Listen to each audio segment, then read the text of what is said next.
Dikenal sebagai pulau tujuan wisata populer di Indonesia, tentunya Bali sangat merasakan dampak pandemi COVID-19 yang mengusik industri pariwisata. Hal ini menjadi kekhawatiran Bali, yang dimana industri pariwisata adalah tulang punggung perekonomian Pulau Bali.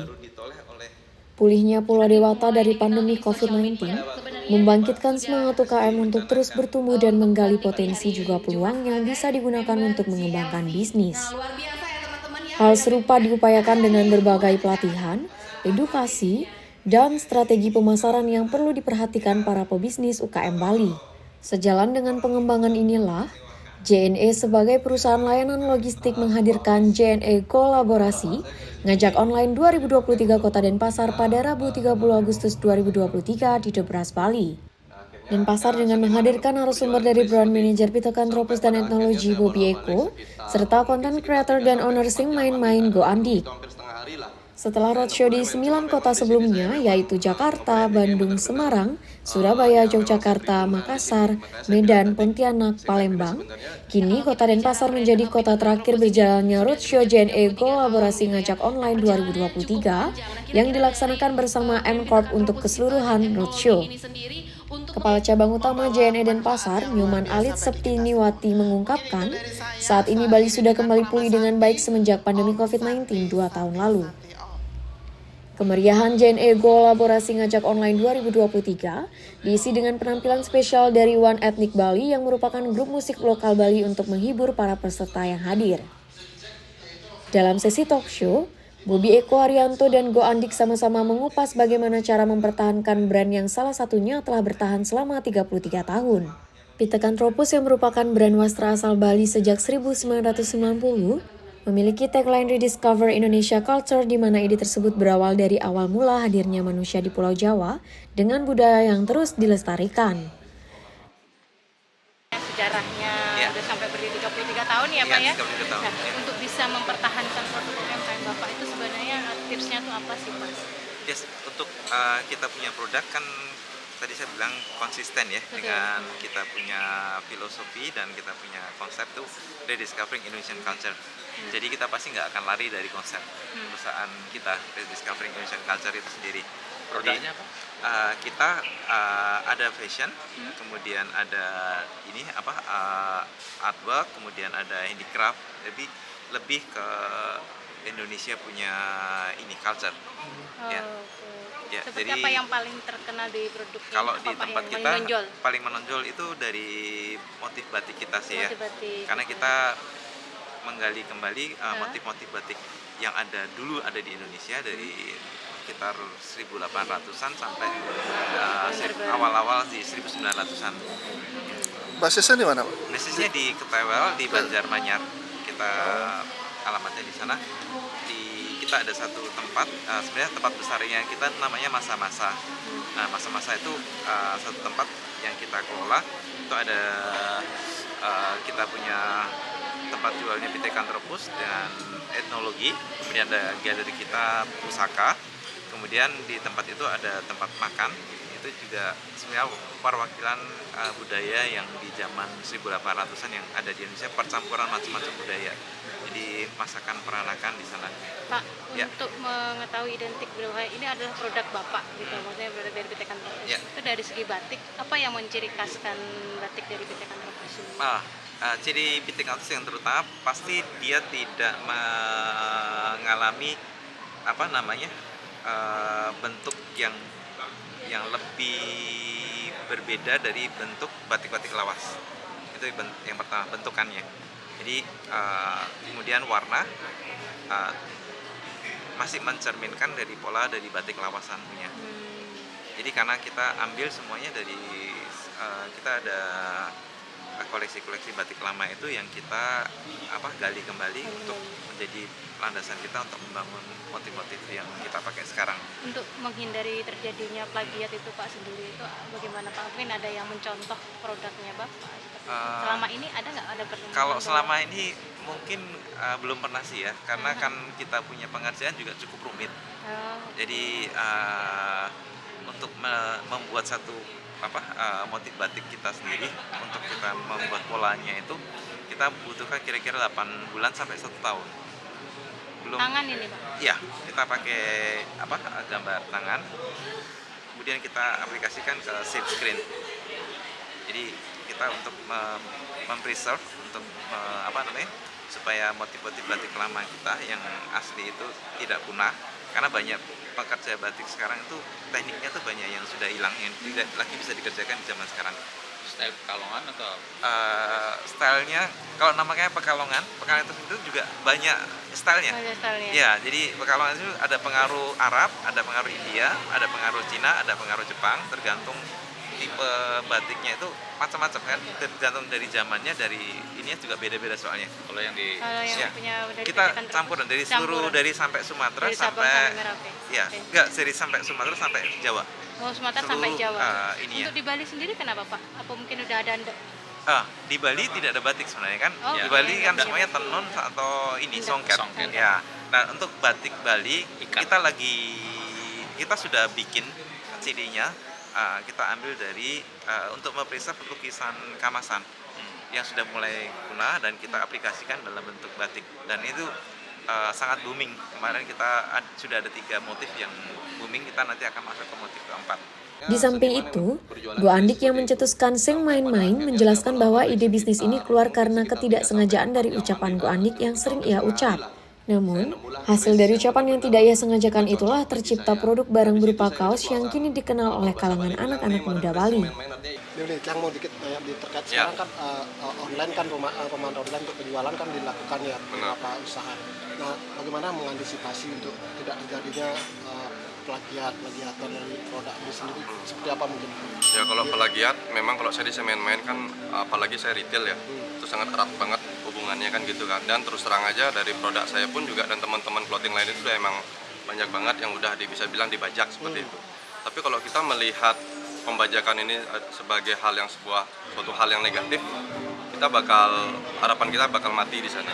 Kalau saya sih di sini dari Semen tetap melihat itu sebagai media yang positif. Dalam artian udah ada bajakan berarti artinya produk saya sudah bisa diterima oleh masyarakat. Seperti itu. Bagaimana saya bisa menjual produk saya itu adalah bagaimana cara saya berpromosi dengan produk-produk saya seperti itu. Jadi tetap produksi, tetap hal-hal yang lain tetap saya lakukan seperti itu. Jadi yang namanya bajakan ya biarin aja. Brand yang lebih besar daripada saya jadi bajak gitu loh, masa saya harus berkecil hati dengan ada pembajakan seperti itu.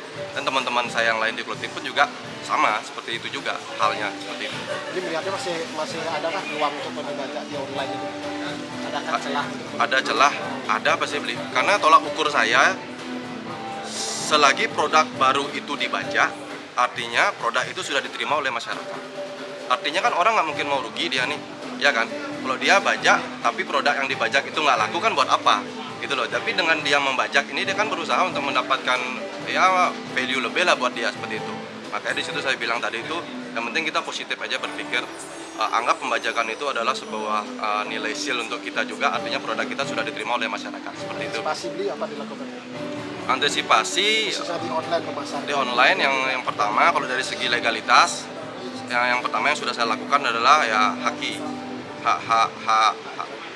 virtual itu saya lakukan. Setelah itu untuk hal-hal terkait mencari beberapa orang yang menggunakan produk saya itu sejauh ini sih nggak saya lakukan itu, karena saya balik lagi saya melihat itu suatu hal promosi media gratis lah buat saya seperti itu. Customer itu akan lebih paham nanti apabila kita melihat produk detailnya kita seperti apa.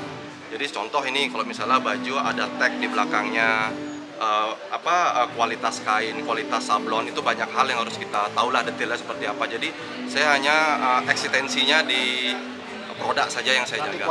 Kualitas yang saya jaga di sana. Seperti itu, Bli. Terima kasih. Jadi untuk menjaga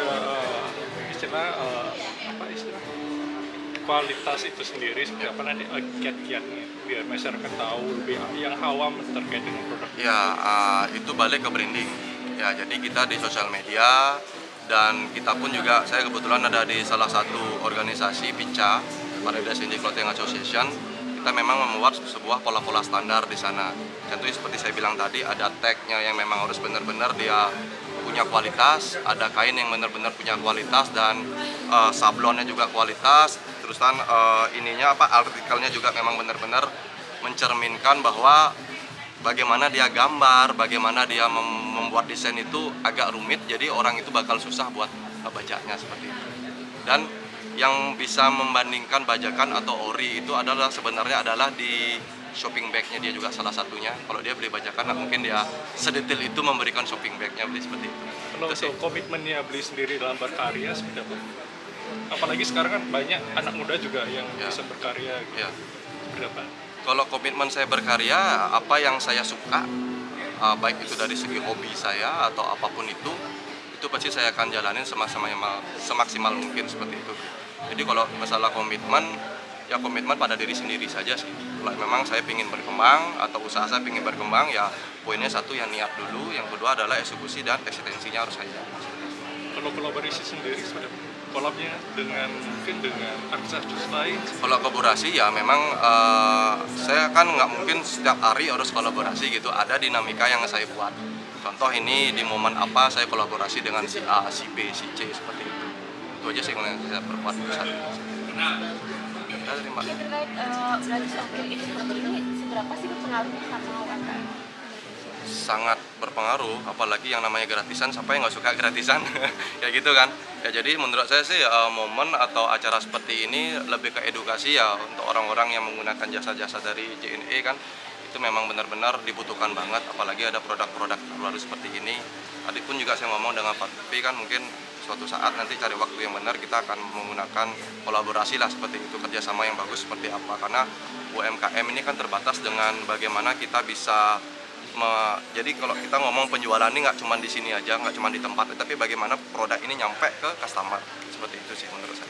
Mungkin jika dipresentasikan ada berapa persen mungkin peningkatan jika ada gratis ongkir?